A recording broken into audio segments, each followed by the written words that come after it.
Madame, mademoiselle, monsieur, bienvenue, Jacques Aristide avec vous, et c'est parti pour un nouveau numéro de Washington Forum. Les élections américaines du 3 novembre continuent de polariser l'attention cette semaine. Donné vainqueur de la présidentielle par les projections de la VOA notamment, le démocrate Joe Biden se tourne vers la transition. Pour sa part, le président sortant Donald Trump promet de mener jusqu'au bout une bataille juridique. L'Amérique est-elle plus divisée que jamais? Quelles devront être les priorités de la prochaine administration? Quid de la politique américaine pour l'Afrique? Décryptage, analyse et commentaires à venir avec nos invités dans quelques petites minutes.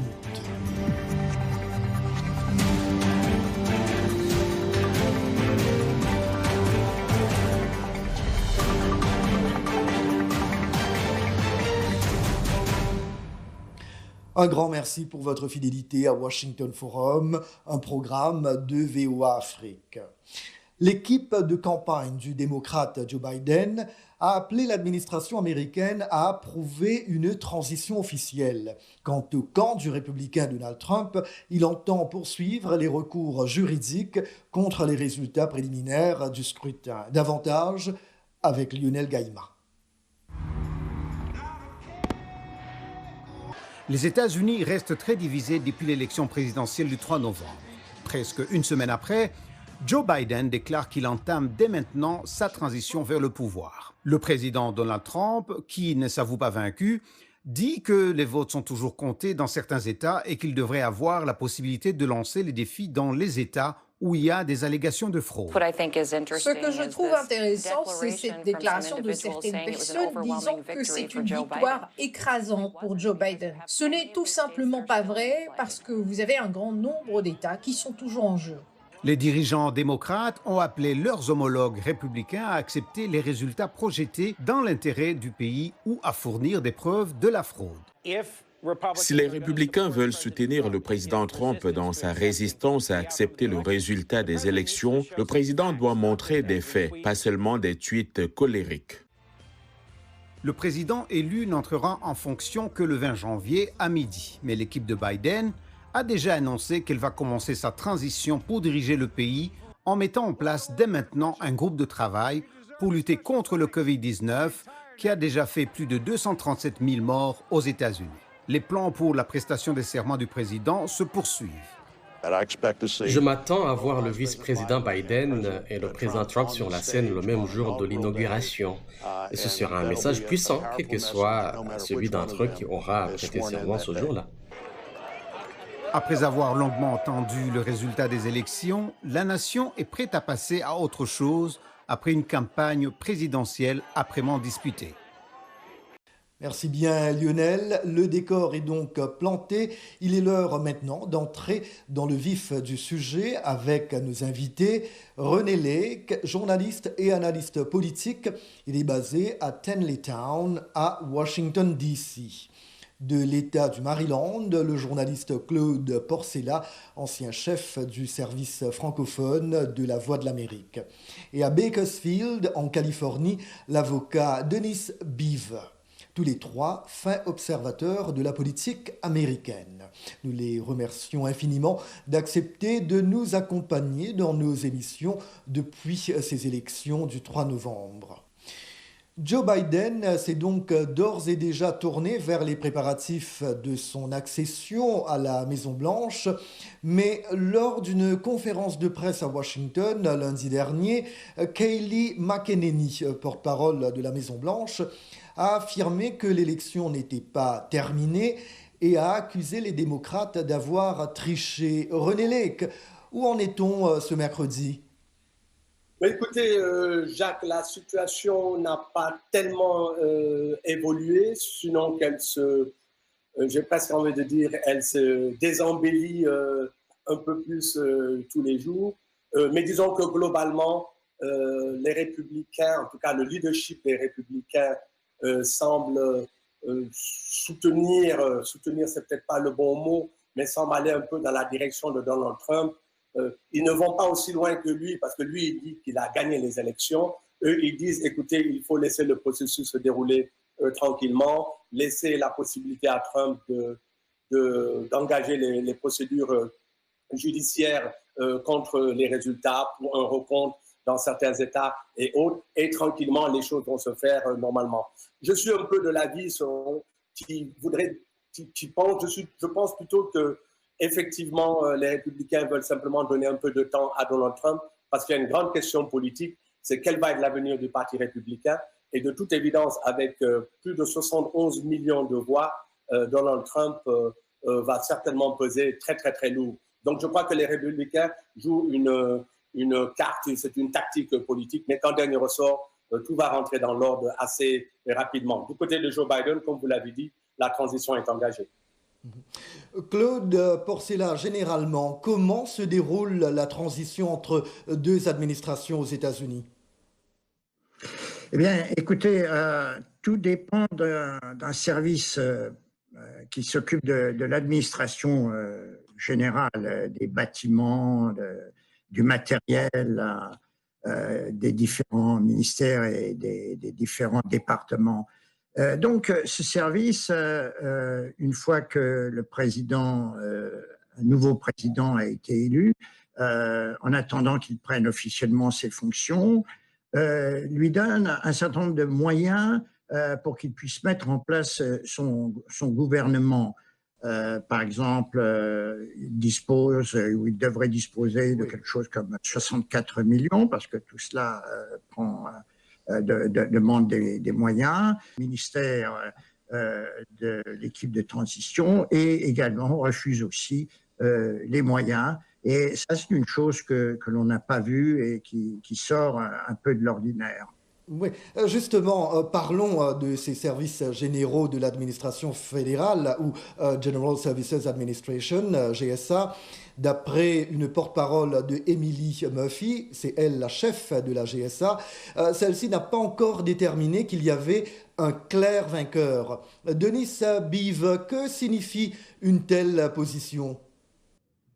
Alors, on est vraiment dans la boue pour l'instant, puisque il n'y a pas de date, il n'y a pas de limite où il faut qu'elle agisse. Et donc, c'est difficile, même un peu dangereux, puisque si elle dit non, Biden n'a pas encore réussi, on n'a jamais vu ça avant dans notre histoire. Dans notre histoire, ça fait 200 ans. Et alors, c'est bloqué. Qu'est-ce qu'on peut faire éventuellement? Les tribunaux, un juge va dire, écoutez, il faut agir, une injonction, c'est vraiment flou. On ne sait pas encore ce qui va se passer. C'est un moment, à mon avis, très difficile pour le pays. Joe Biden annonce ses priorités, le combat contre la pandémie du coronavirus, la reconstruction économique, la justice raciale, la lutte contre le réchauffement climatique et la réconciliation d'une Amérique divisée. René Lake, est-ce que ce sont bien là des défis que le pays attend de voir relevés au plus vite? Oui, écoutez, ce sont les 4-5 principales grandes questions qui se posent au pays, bien entendu, dans le cadre de la gestion de la pandémie, le rapport gestion de la pandémie, relance économique, il y a un lien, il y a notamment ce lien d'une sorte de package qui puisse permettre une relance de l'économie en situation du fait de la pandémie. Bon, ça, il semblerait qu'ils pourraient même, les démocrates et les républicains pourraient même trouver un accord avant même que Joe Biden arrive aux affaires le 20 janvier 2021. Il est tout à fait possible que dans le courant du mois de décembre, McConnell et Nancy Pelosi puissent trouver un accord avec la Maison-Blanche pour un package qui tournerait peut-être autour de 1,5 trillion, 1,7 trillion. C'était ça un peu le consensus dans les dernières conversations il y a à peu près un mois. Donc, il faudrait s'attendre à cela. Alors ça, c'est le lien direct entre la pandémie et la relance économique. Parce que comme le dit Biden rapidement, il faut contrôler le virus pour pouvoir relancer la machine économique.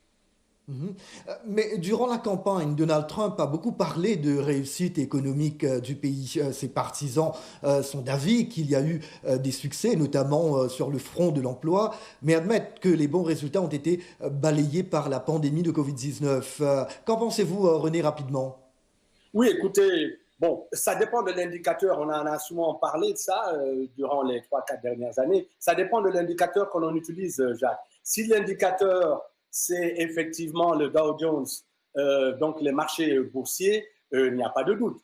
Je vous rappelle qu'en février 2020, le Dow Jones est monté à 29 500 points. Il n'a jamais atteint, c'est un record historique. Je vous signale entre parenthèses qu'il y a 2 jours, quand Pfizer a sorti son info sur les 90% d'efficacité de son vaccin, le Dow Jones est monté à 29 600, même un peu au-dessus de cela, mais finalement, il a clôturé en baisse, je crois, à 29 100 ou quelque chose comme ça. Bon, donc, c'est vrai que si on prend la bourse comme indicateur, on peut comprendre la thèse de Donald Trump. Mais bien entendu, les démocrates de leur côté, Joe Biden, mais aussi le reste du leadership démocrate, considèrent que ce n'est pas ça le facteur premier, que le capital marche bien, les milliardaires s'en sortent bien, mais il n'y a pas de retombée directe au niveau de la classe moyenne américaine. Denis Beav, le ministre américain de la Justice, Bill Barr, a donné son feu vert à l'ouverture d'enquêtes sur d'éventuelles irrégularités, tout en soulignant que cette autorisation n'indiquait pas que son département avait des preuves de fraude. Les allégations d'irrégularité, si elles étaient avérées, pourraient-elles potentiellement avoir un impact sur le résultat d'une élection fédérale dans un État ? Je ne crois pas, même s'il gagne ses États, ses voix électorales, Biden a tellement qu'à mon avis, Trump ne peut pas gagner. Et c'est ça qui nous écœure, puisque ces allégations, ils ont intenté des actions, affaires classées, une après l'autre, dans plusieurs États. Ils sont vraiment désespérés, c'est dramatique. Et à mon avis, c'est dangereux. J'ai voté pour Trump 2 fois, mais maintenant, je commence à en avoir des doutes, puisque c'est comme dans un pays autoritaire. C'est dangereux de ne pas accepter cette élection. Mais Denis Beav, est-ce le vote postal qui demeure la pomme de discorde? Ça varie selon les États. Dans certains États, ça a très bien marché. Dans d'autres, non. Ils ont constaté qu'il y avait des problèmes. Pas forcément fraude, mais ils n'ont pas compté tous les voix. Cette élection avait beaucoup de problèmes partout dans le pays, mais quand même, Biden a gagné correctement, à mon avis. Et maintenant, 2 commentaires tirés de la page Facebook de VOA Afrique. Tom Zakis, Goma, RD Congo.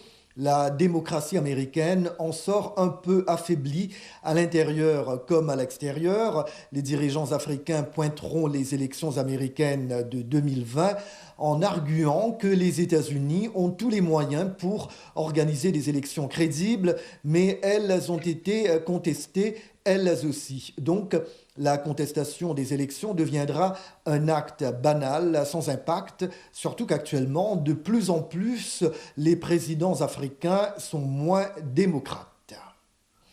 Et Moïse Conan, je n'ai rien contre Joe Biden, mais il n'est pas encore président. Est-ce que ce sont les médias qui proclament les vainqueurs des élections aux États-Unis? Vous serez surpris et je pense que ça sera fort désagréable. Chers amis fidèles de la VOA, n'allez nulle part ailleurs. La suite de Washington Forum après cette courte pause.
Jacques Aristide de retour avec vous dans Washington Forum que vous propose VOA Afrique.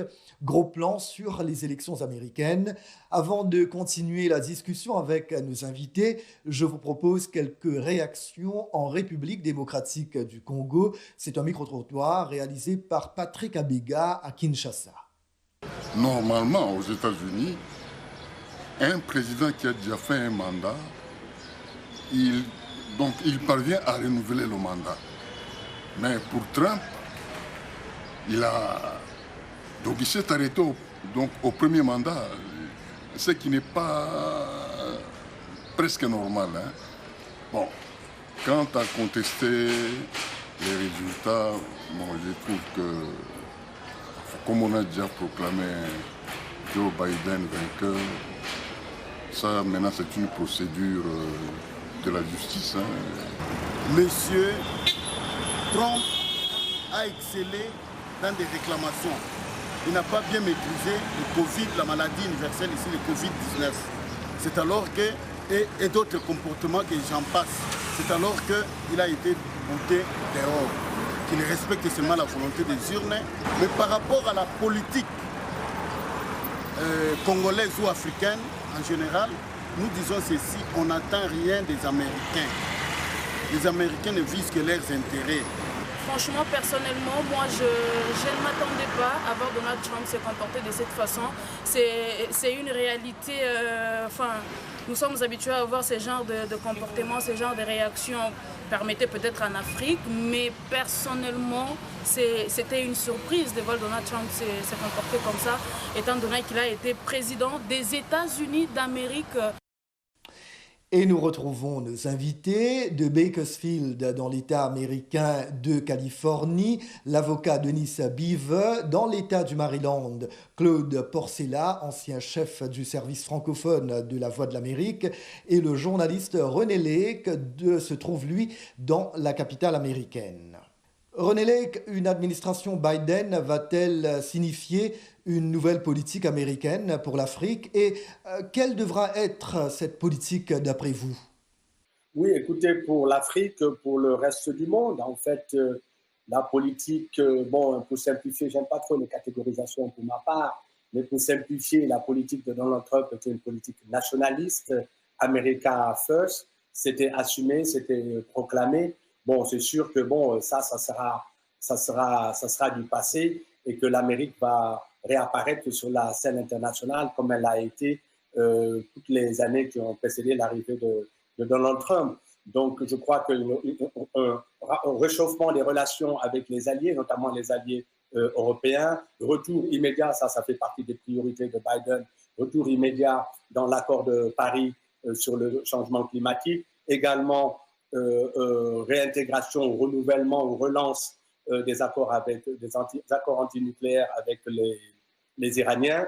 Et bien entendu, pour l'Afrique, je pense qu'on va aller à un niveau d'échanges commerciaux beaucoup plus important. Je vous signale que dans les années 2010-2011, les échanges commerciaux entre les États-Unis et l'Afrique tournaient autour de 110 milliards de dollars annuels, donc c'était à l'époque d'Obama. Sous Trump, c'est descendu à 56 milliards en 2019, donc littéralement la moitié. Je pense qu'on va retrouver avec Biden une sorte de troisième mandat de Barack Obama. Les détracteurs de Joe Biden affirment que ce sont des pays tels que la Chine et l'Iran qu'ils considèrent comme des bad actors, de mauvais joueurs sur l'échiquier international, qui vont se réjouir d'une administration Biden. Claude Porcella, que faut-il exactement comprendre par ces critiques? Oui, c'est assez intéressant de voir qui a félicité Biden.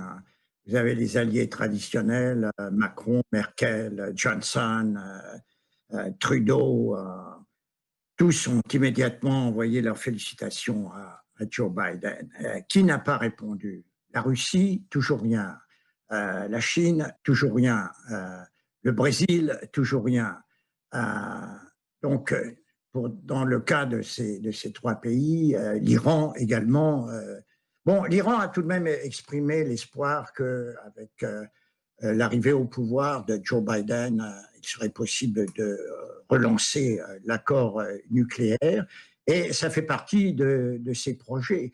Mais certainement, les Iraniens voient d'un meilleur œil le changement de pouvoir à la Maison-Blanche. En ce qui concerne la Chine, oui et non, parce que finalement, ils n'ont pas pris position, mais il y a eu des efforts certains de la part de la Chine pour influencer les électeurs par les médias sociaux. Donc, eux aussi probablement préfèrent Joe Biden à Donald Trump. Sur le plan commercial, c'est le grand point d'interrogation. C'est évident que la Chine s'achemine de plus en plus vers la situation de devenir la première puissance mondiale. Donc, même sous Biden, même s'il tendra à améliorer les relations avec la Chine, elles resteront tout de même tendues, ça c'est certain. Donc, d'une façon générale, comme le disait René, on va certainement retourner à une situation plus traditionnelle, à un rôle traditionnel de l'Amérique en matière de leadership. Et l'Amérique, je l'ai souvent dit, reste tout de même une nation essentielle pour la paix du monde. En tout cas, le reste du globe semble déjà passer à la suite. Les Occidentaux, vous le disiez Claude, ont félicité Joe Biden, se disant prêts à travailler avec les États-Unis pour affronter les grands défis de la planète. Même Israël et l'Arabie Saoudite, dont les dirigeants sont proches de Donald Trump, ont salué l'élection du démocrate. Denis Bive, comment entrevoyez-vous les rapports des États-Unis sur le plan international dans les années à venir? Je pense que le printemps est de retour, qu'on va voir des relations vraiment fantastiques avec le monde entier. Avec Trump, malheureusement, America First, comme on dit, Trump, il a abîmé beaucoup de relations. Et maintenant, on va voir avec Biden une atmosphère beaucoup plus relaxe, beaucoup plus amicale. Et on va voir un moment, à mon avis, vraiment terrible, vraiment fantastique. L'Amérique de retour dans le bon sens. C'est ce que beaucoup de gens pensent, et moi aussi. Et maintenant, deux autres commentaires Facebook. Achille Kinoum, Cotonou, Bénin. Trump a pleinement raison, les lois américaines le permettent. Ce qui est surprenant, c'est le taux de vote par anticipation, par correspondance. Il doit explorer et exploiter toutes les pistes de la loi. Et John Kippa, je soutenais Trump en parlant de fraude électorale. Trump déshonore les États-Unis. L'Amérique n'est pas divisée. Soutenir un candidat n'est pas une division. Il y aura un seul président et une seule administration. Quel rôle pour Kamala Harris auprès de Joe Biden, René Lake? Écoutez, ça risque d'être un rôle extrêmement important qui va au-delà du rôle traditionnel d'un vice-président pour au moins deux raisons. D'abord, son profil, première femme dans l'histoire américaine à occuper un tel poste. Passons sur le fait que ce soit une noire, passons sur le fait qu'elle soit également asiatique et passons sur le fait qu'elle a toujours été extrêmement dynamique, non seulement sur le terrain politique, mais aussi sur le terrain de la lutte pour les droits civils et autres.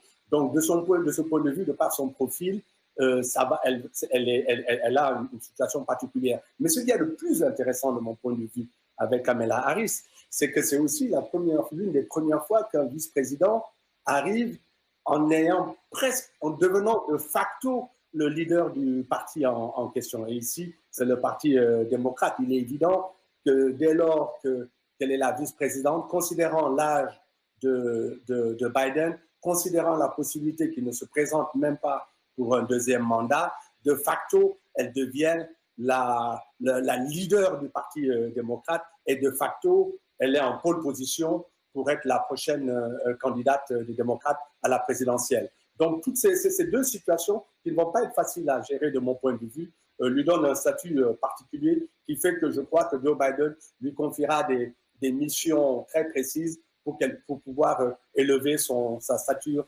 nationale dans le pays.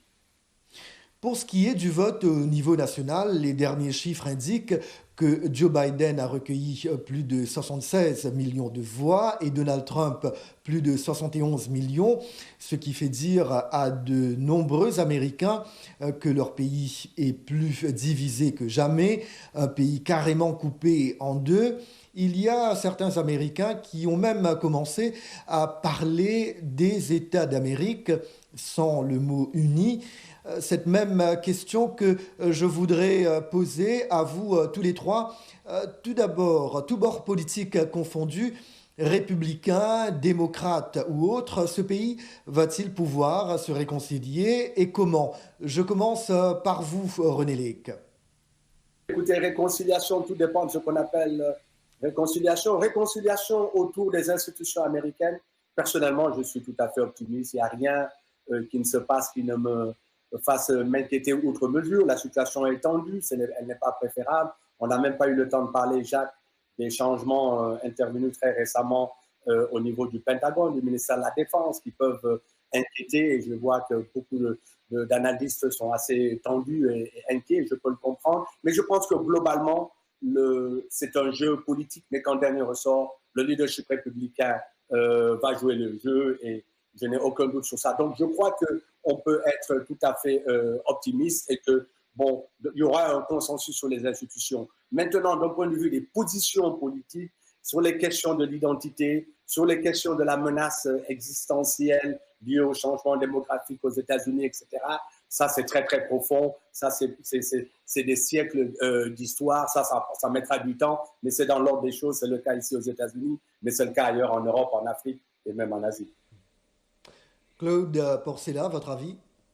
Oui, il y a des optimistes qui disent avec Joe Biden, qui a un tempérament qui le porte à faire des compromis, et il l'a prouvé tout au long de ses 36 années passées au Sénat, et aussi grâce à ses bonnes relations avec le président du Sénat, Mitch McConnell, il y a des chances que finalement on parvienne à ce compromis. Je suis d'accord avec René, les institutions américaines survivront. Il y a aussi des sceptiques qui disent oui, c'est très bien, Biden dit les choses qu'il faut dire, mais finalement la division au sein des Américains est si profonde que cela va prendre énormément de temps et il n'est pas certain qu'en 4 ans, Joe Biden puisse ramener le calme et réconcilier deux groupes qui semblent vraiment refuser la coopération, cette coopération sur laquelle insiste tant le président élu. Et on termine avec vous, Denis Abiv. Qu'en pensez-vous? Écoute, je suis américain toute ma vie en Californie, en Amérique. Je suis très fier d'être américain. J'ai beaucoup de confiance dans notre système. Notre démocratie fonctionne, ça marche. On a survécu à un tas de trucs. Regarde notre guerre civile, par exemple. On est toujours là et on sera là demain. Et voilà, Washington Forum prend fin ici. Merci à nos invités, les journalistes René Lake et Claude Porcella et l'avocat Denis Abiv. Merci à nos radios et télépartenaires en Afrique. Et bien évidemment, merci à vous, chers amis fidèles de la VOA. Merci de nous avoir accueillis chez vous. C'était Jacques Aristide avec vous. Je vous dis à très bientôt. Take care. Merci.